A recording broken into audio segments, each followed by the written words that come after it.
big knob. Big knob only it only goes this way. Okay. And then Okay, I see it. yeah, so this is responding to Okay, you should be good to go now. Thank you so much. Yes, yeah, thank you for solving this problem. Okay, then I'll continue my presentation, informating.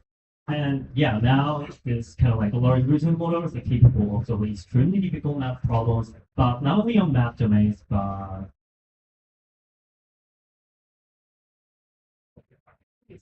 it's kind of, yeah. Go ahead. Last one. And also it's on the code domain, it recently achieved like gold medal performance on ICPC, which is like high level problems for programming domains. So you can see that it has achieved remarkable progress on both math domains and coding domains. And for this reasoning model, this is the example of how this model responds to a given query. And this is the part of the DeepSeek paper and so-called like aha moments. Instead of just having a chain of thought reasoning for a given question, it also has some really interesting and human cognitive behaviors like backtracking, verification, finding alternative paths. And this is one example. For example, during solving this question, they're having like wait.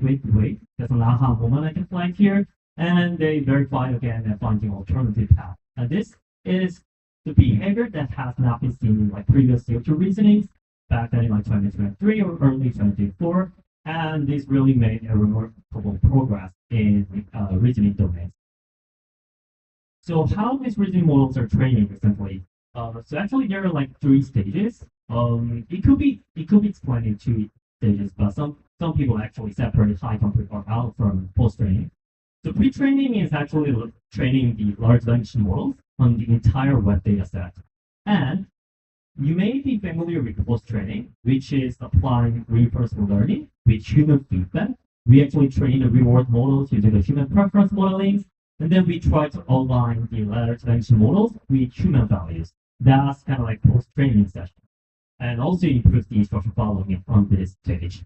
And between pre-training and post-training, now it has like high compute or alpha. And I think this is a term from OpenAI. And this high compute or alpha apply reinforcement learning extensively to solve difficult problems like IMO questions. And it is applied mostly to math and coding domains because these domains provide verifiable rewards, like for example, does the code produce the correct output? And this is also sometimes called ARC algebra, which is reinforcement learning with verifiable rewards.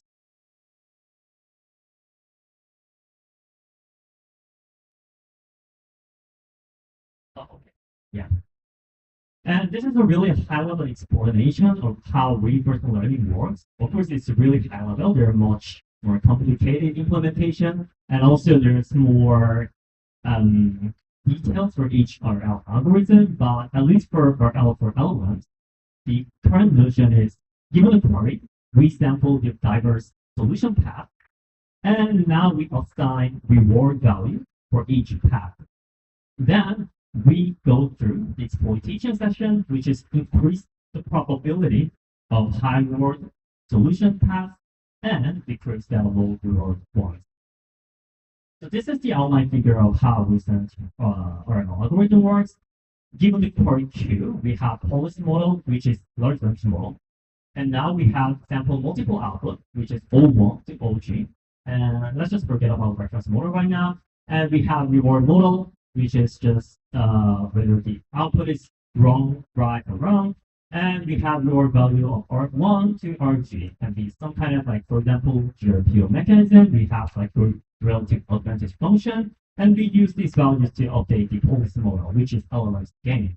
And how we verify the answer, there's like model output, for example, reasoning model output, like there's some chain of the reasoning, and then finally we have some kind of like formatting answer that we can parse. So we parse 72 in this example, and then we match this with the ground truth output for real users to feel like a big difference between these 2 models. And this is because we already trained large language models on the entire web. And even if you like increase the scale of the models, increase the size of the models, since data set is limited and it is saturated, we are seeing like marginal gains from the pre-trained models. So what people are doing for the next step is like adding reward signals and outputs, which is reinforcement learning. And I think the key property is search. So what I mean by search is instead of like just given to query, we are not just outputting that this is the solution, this is the reasoning, and we have output, but instead of that, they are actively searching the solution space, like try this one, and if it does not work, they identify by themselves and then try the next solution path. And this is kind of like search mechanism or trial and errors really makes really helps improve the performance and reasoning a lot for especially for math and code domains.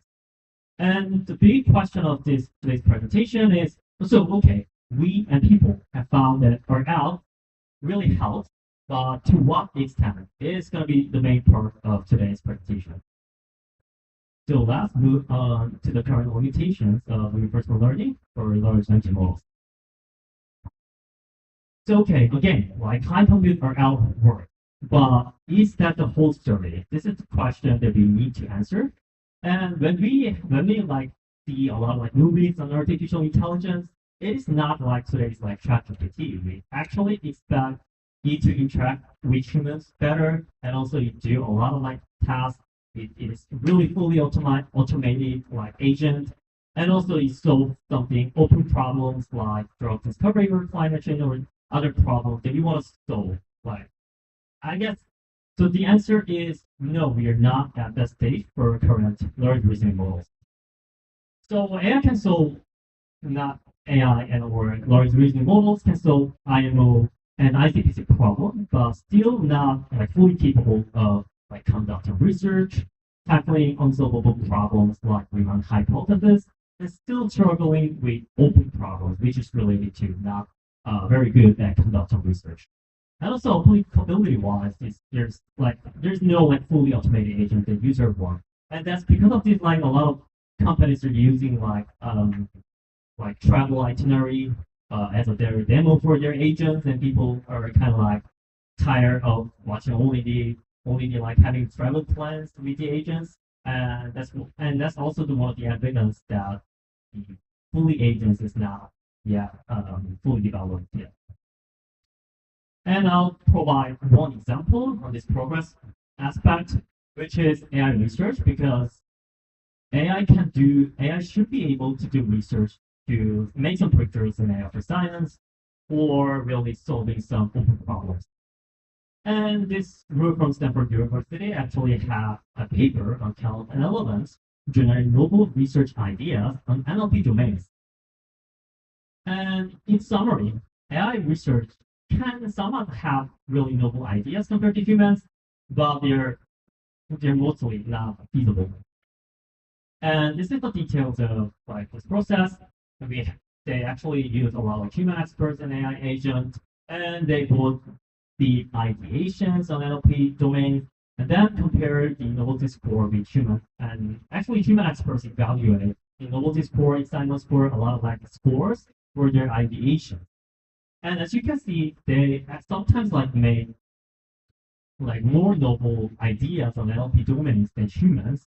But the problem is, for example, like for below, this is showing that even if you sample more and more responses from the large language models, the number of non-duplicated like ideas that are kind of like saturated, which means that there's a limitation on diversity of proposed research ideas.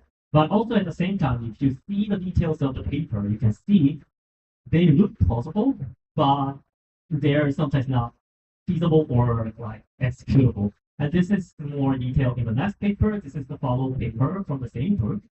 And in summary, like also there's an ideation execution gap for LLM research.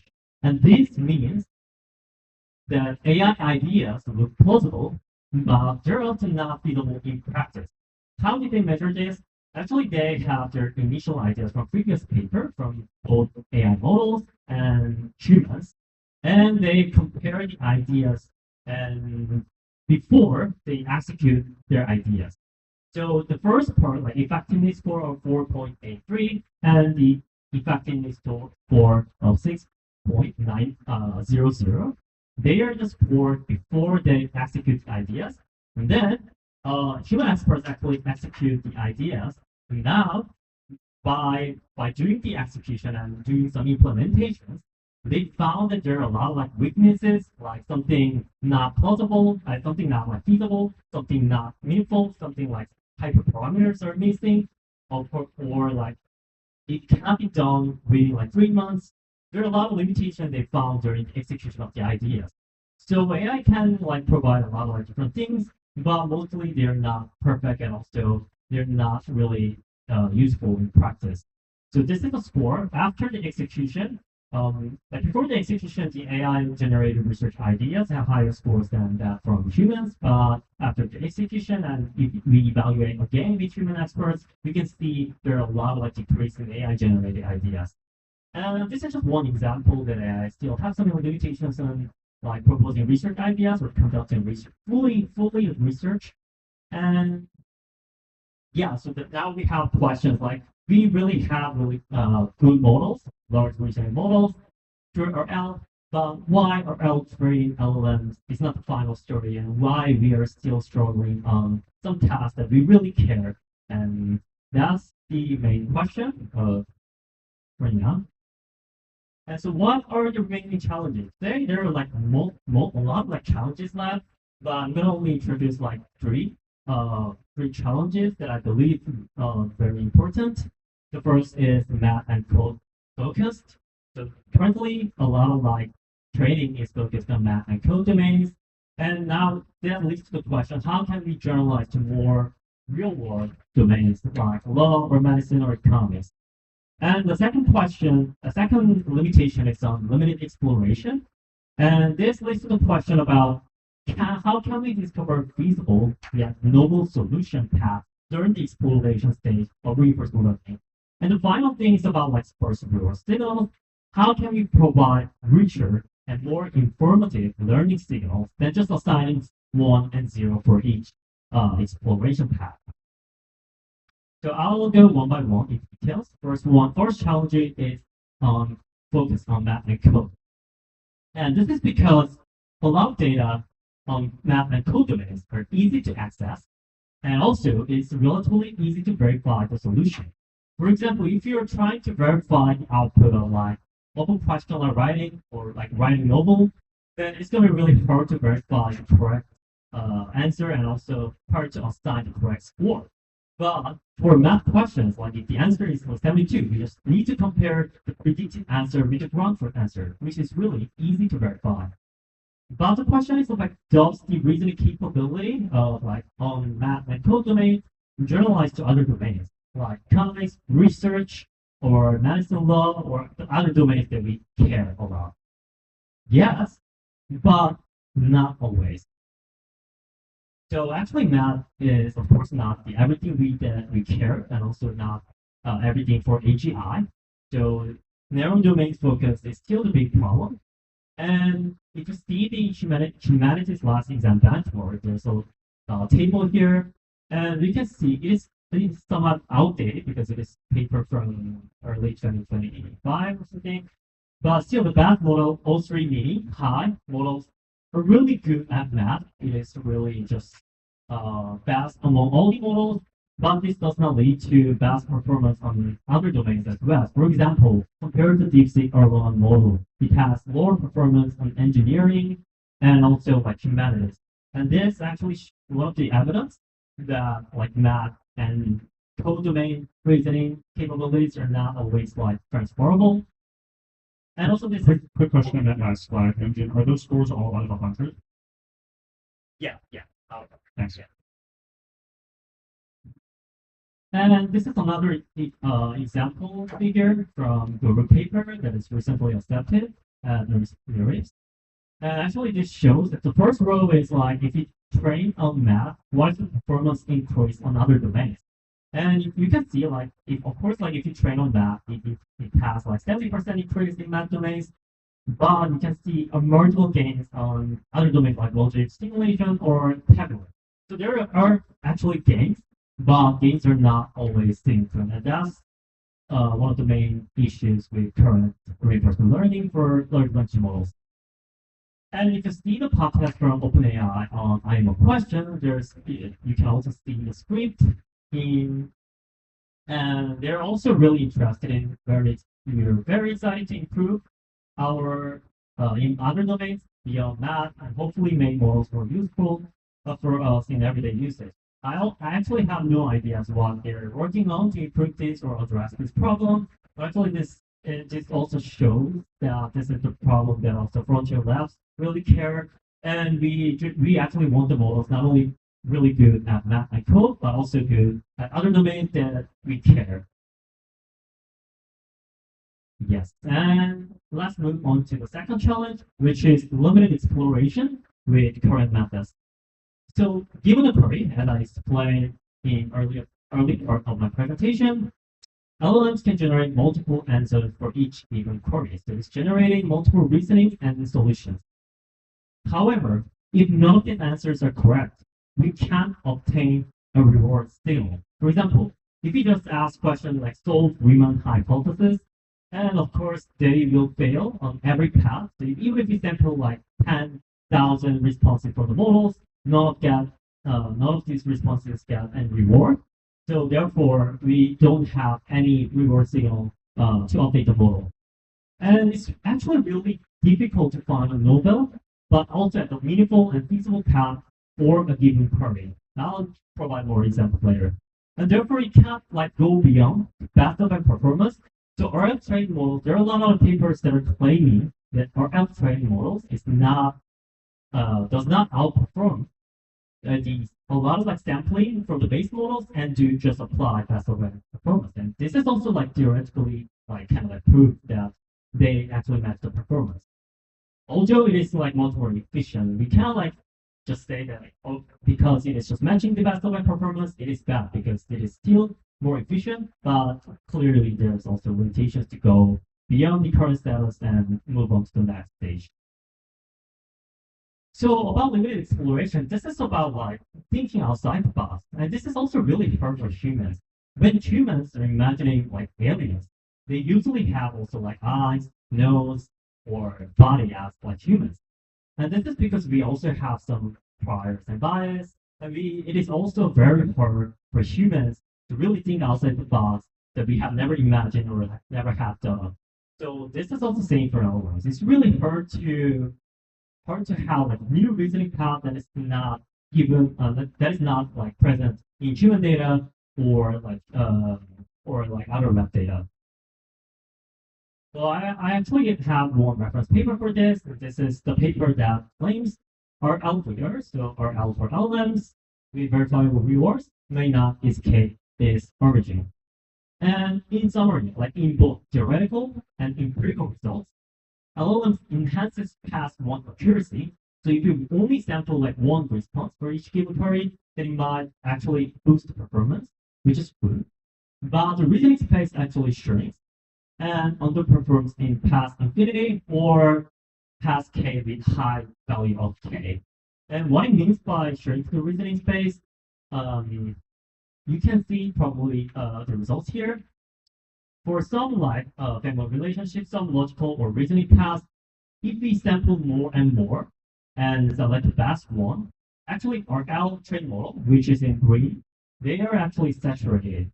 And because of this, even if we sample more and more, their performance doesn't increase a lot. But from the base model, even if they really show the bad performance when we only sample once, if we sample more and more, they actually achieve sometimes like better than the RL trained model, which is one of the evidence that actually we sample more, then probably RL trained model is not actually like increasing the new reasoning or new reasoning capability, but actually sometimes like instead like shrinks the reasoning space.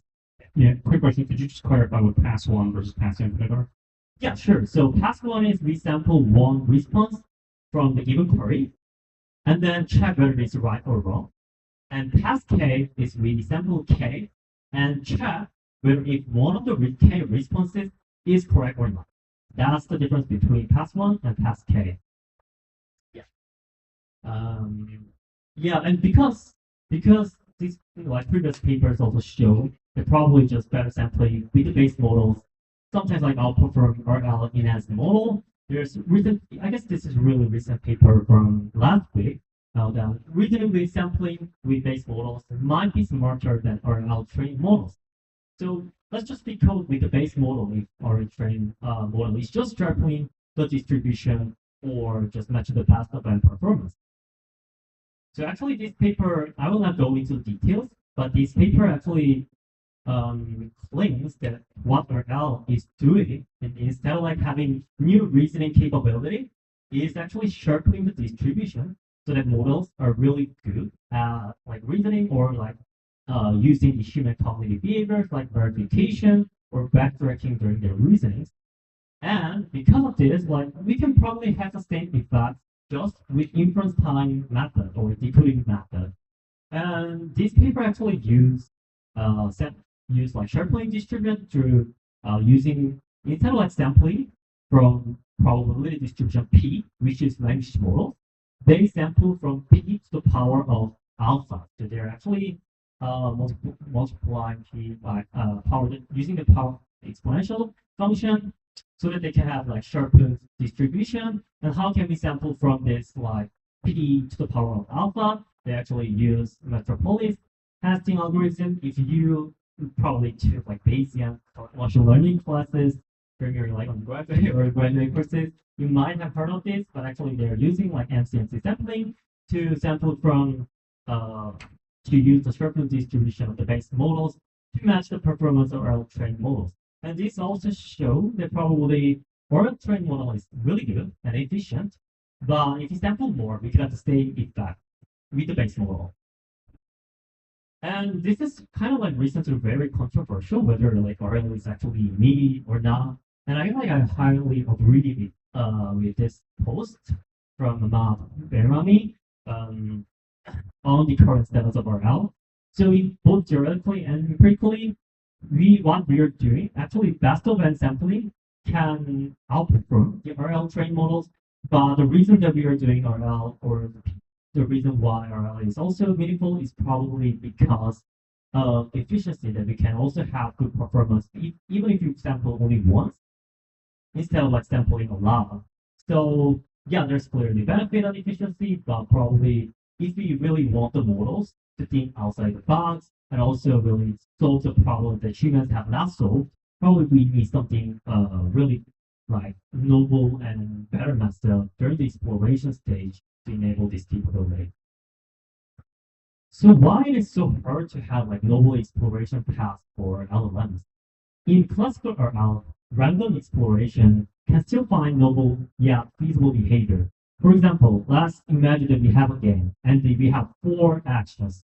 One is like go up and go down, go right, and go left. We only have like 4 actions.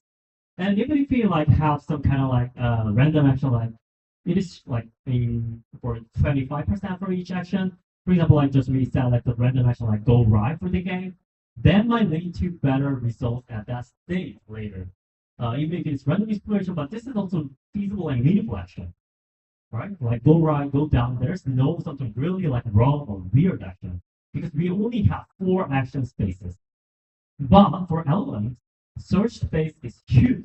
It's a combination of vocabulary or tokens, and for each vocab, it's like 50. Usually, it's like more than 50K vocab spaces or token spaces, and something recently it's like becoming huge and more bigger and bigger. That's because of this random exploration becomes like impractical and meaningless for LLMs.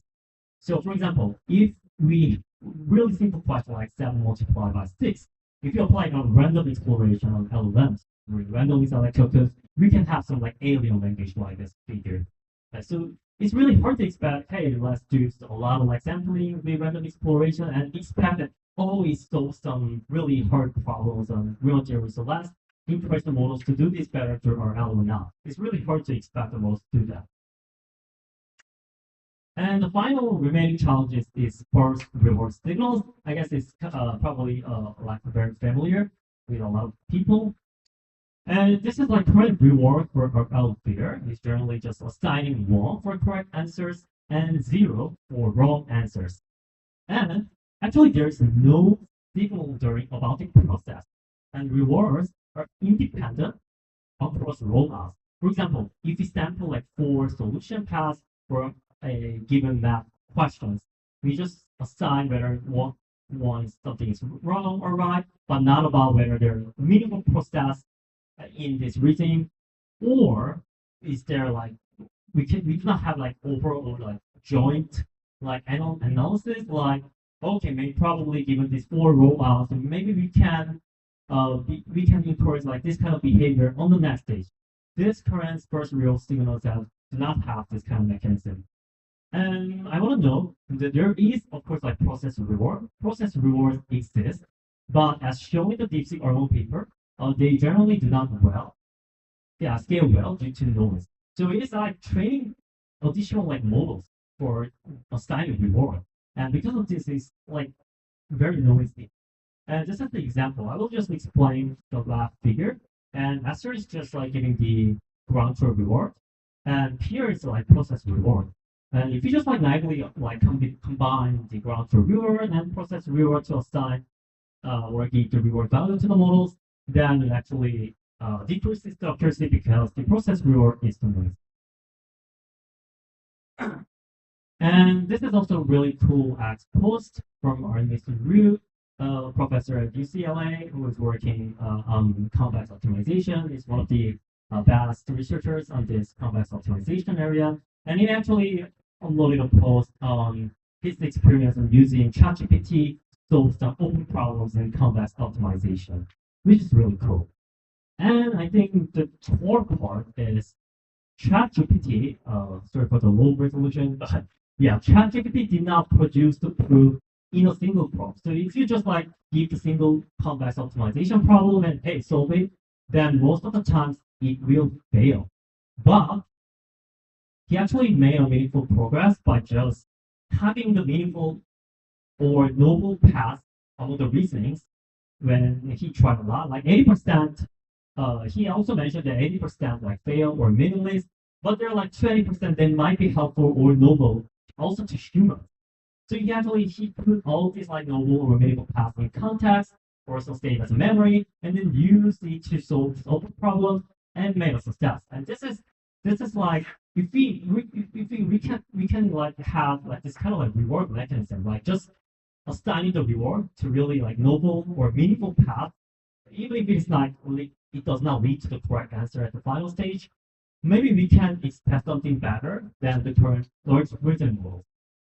So yeah, LLMs might display novel and valuable things to process it during exploration, but if the real signal fails to capture that, because the final answer is wrong, like for example, they become useless. They're like these kind of like good reason behaviors are being discouraged.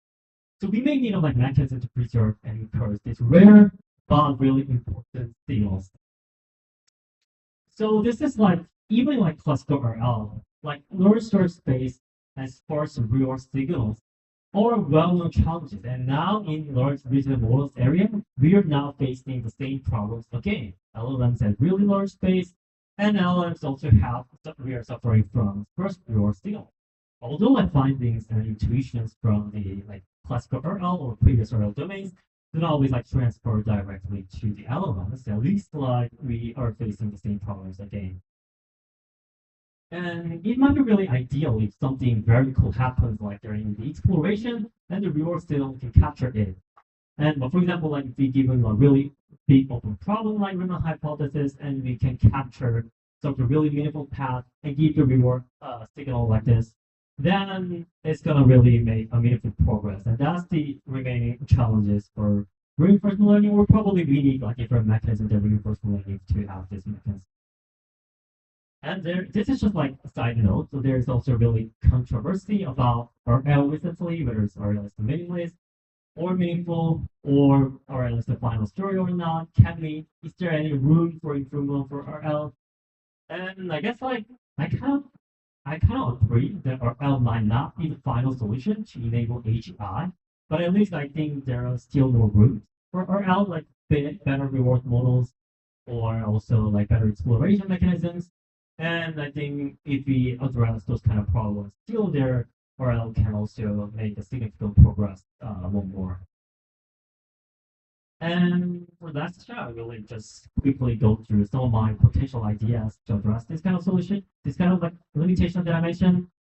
What ideas could be used, and for example, there are like for each limitation question, like for the first problem of highly focused on math and code, we can have some kind of like better data selection mechanism or like few-shot like data generation to enable also elicit some kind of reasoning behaviors on other domains. Or also we can also work on scalable data generation. I think Meta team is really doing well on this scalable data generation. They're using like pre-training corpus and finding meaningful reasoning problems also in other domains. And I think this direction is still like did not have made a significant like meaningful progress, but I think it's going to be really promising. And for limited exploration, like we could have like mechanisms like intermediate supervision signal and multi-agent exploration. And first real signal, we probably can have like dense signal using meta prompting. But since like scalable data generation and like meta prompting, I still do not have like concrete ideas on this. I will just probably really briefly introduce my motivation for data selection approach and also the solutions to limit exploration. And the first solution of like data selection, like this is just the idea of quality over quantity. And the reason people are working on math and code domains is because like generating large and challenging data sets on other domains are very challenging. And there's kind of like evidence that we can use like small but yet better data set to make the performance, to improve the performance of the reasoning models. And this is kind of like one evidence paper, like one shot or earlier, although it has been controversial whether the result of this paper is reliable or not, but still it shows that if we apply RL even on one sample for the base models, not instruction models, then we can also still make a significant boost in performance of mathematical domains. So this is kind of like showing that even if you try on one shot or two shot, it means that you're using only one and two queries. They can also increase the performance significantly. And motivated from this, one of the research questions is like, if only like few data are required to elicit reasoning behaviors to RL, is this also applied to other domains? And if we can just make like, if only like 5 to 10 data sets are required to elicit this reasoning behaviors for other domains, then I think that's possible. And also that's feasible. It is not very hard to have really high quality and small set of data. So that's the one potential solution for this, although it is just like a remaining question whether it will really work or not. And for the exploration problem, this solution is only applicable for small models. For example, there's one paper that whenever RL is facing limitations or the performance is saturated, we are just applying supervised fine-tuning again whenever we face limitations, so that we can give more like human signal, human supervisions. But I think this is only applicable for like small models. As for large models that even human cannot supervise, we cannot like give better signals for really challenging problems that are not solvable even by humans. And finally, what I'm also like thinking is kind of like having multi-agent exploration. So maybe some models have like different characteristics and different features. And because of this, some models might excel at some A task, but task A, but other models might be really good at task B. And then if we explore the solution paths with both model A and model B, and we only have the like really good reward signal for A, like task A through A models, and also give the good reward signal to task B through model B, can we expect something new, not only just relying on a single model? And that's also the ideation. I'm also not like really confident whether like this is gonna work or not, but maybe this kind of like multi-agent exploration might be the promising way to go beyond the current exploration. So these are the really like quick solutions for the question. And finally, I will end with like safety issues with reinforcement learning. So RL has still made a lot of progress. I mentioned a lot of limitations, so probably some people might feel, oh, RL is just bad. But no, actually, it still has a lot of meaningful progress. It also boosts efficiency significantly. It is actually achieving a remarkable progress on a lot of domains. And people also kind of like agree that now if you have a really good reward model and overcome the limitation that I mentioned, well, we're all good, right? And I think the answer is, of course, no. There's still a risk of reward over optimization. And I think like reward over optimization or like reward hacking, those kind of concepts might be really familiar with the people working on AI safety domains because that's I believe that is the core problem of AI safety right now. And so what is this reward? Well, yeah, I think you're about to ask the question. Go ahead. yeah.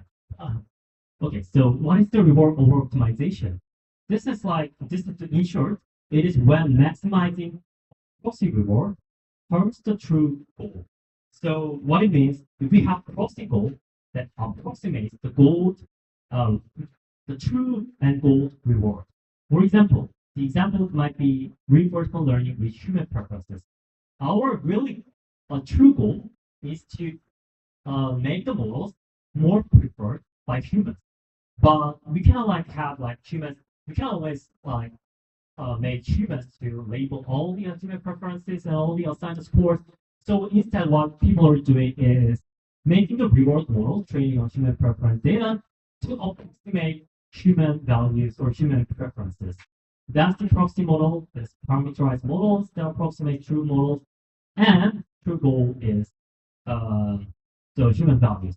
And if you see the paper like this is actually the bold lines or the true reward values. And there actual x-axis is like tail distance, but you can think of it as like as we train more and more, it's like training time. And these dot lines are proxy rewards. So if you train more and more, of course it increases like proxy models. At early stage, when if you increase the proxy models, it also increases the true reward. But as we train more and more, it is highly overfitted or over-optimized to the proxy reward model. So we like proxy model reward models values are keep increasing, but actually true human values are decreasing. That's the example of reward over-optimization. And I'll provide more examples. The first example is just what I mentioned, like RL increases proxy reward score that is given by the model, but not actual human preference. And this is also for same for like image generation models. This is like an example from draft paper. And the left side is like if you do not apply fine tuning, and if you apply fine tuning more and more to increase the proxy reward, then you can see like rival side that those images are really kind of like weird.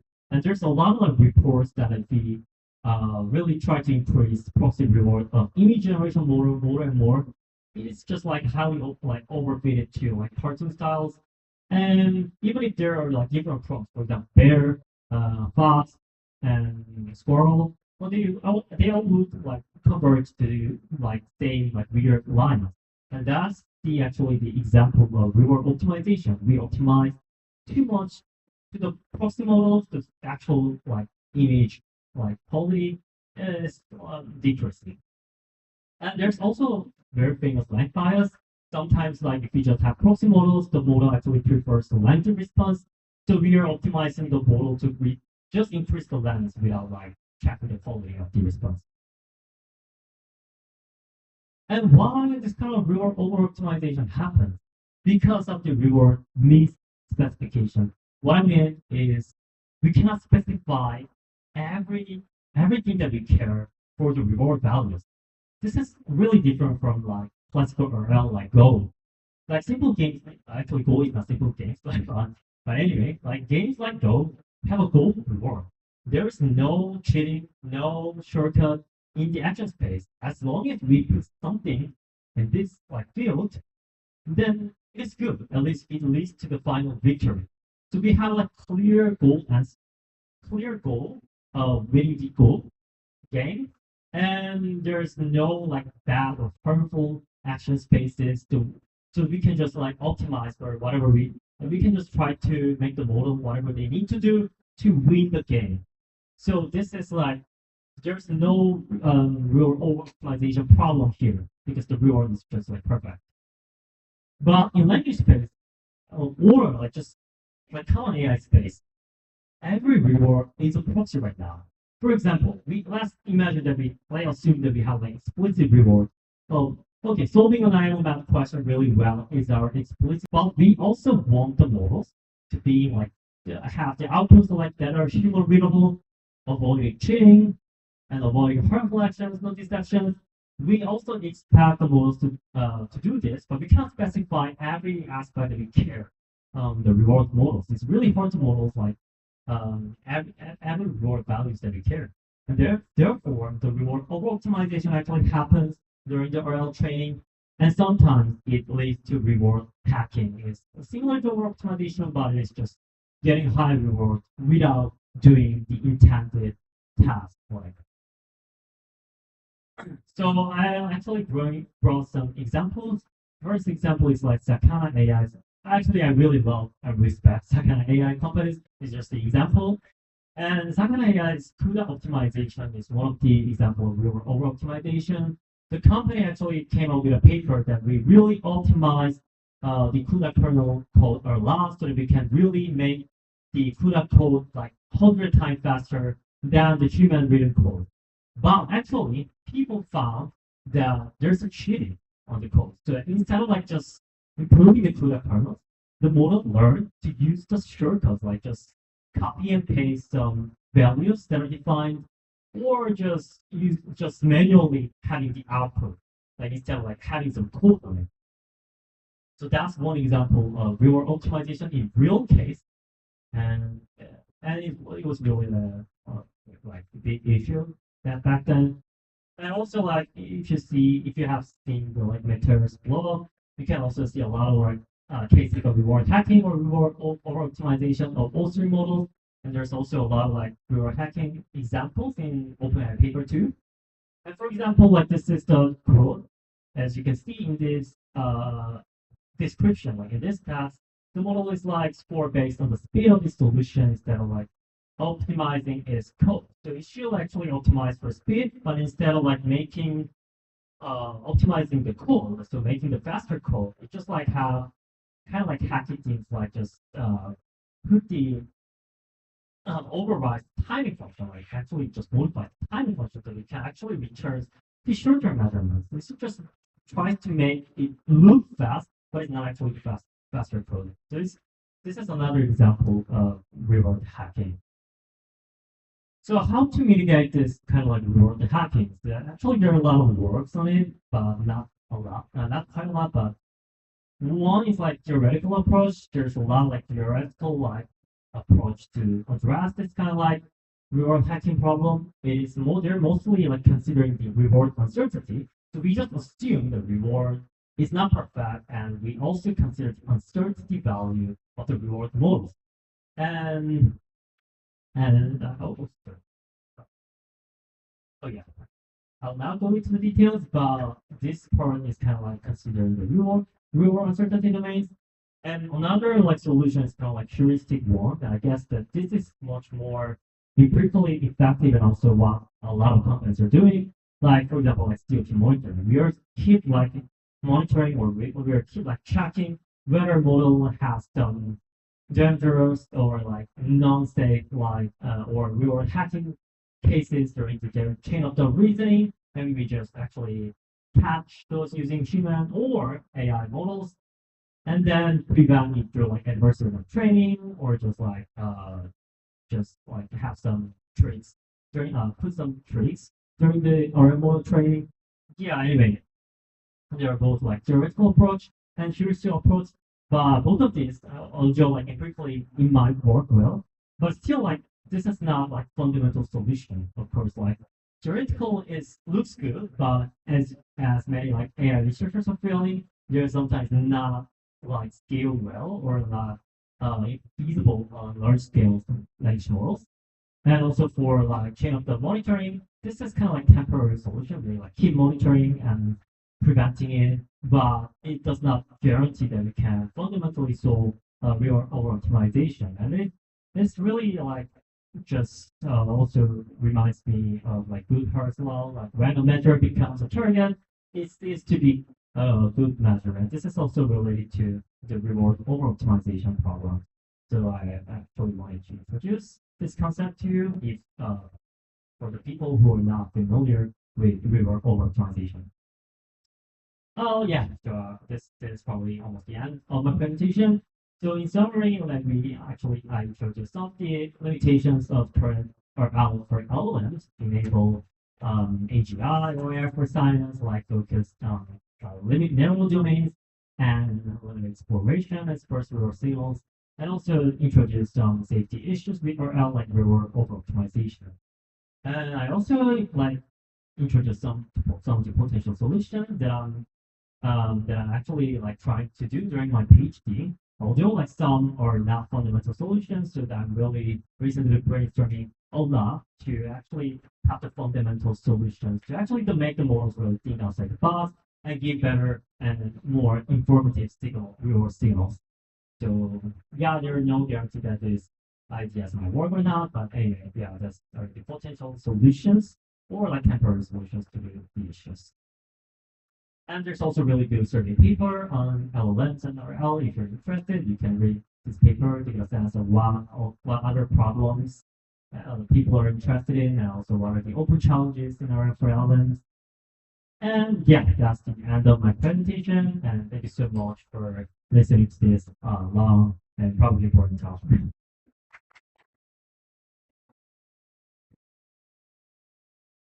All right, thanks so much, Youngji. In about 3 minutes, we're going to start Q&A. So I would strongly urge everybody to go to Slido if you haven't already. There are a bunch of questions in there. You can vote your favorite ones, and 3 minutes also good time for bathroom break if you need it.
Presentation. Video capture designs. Not right.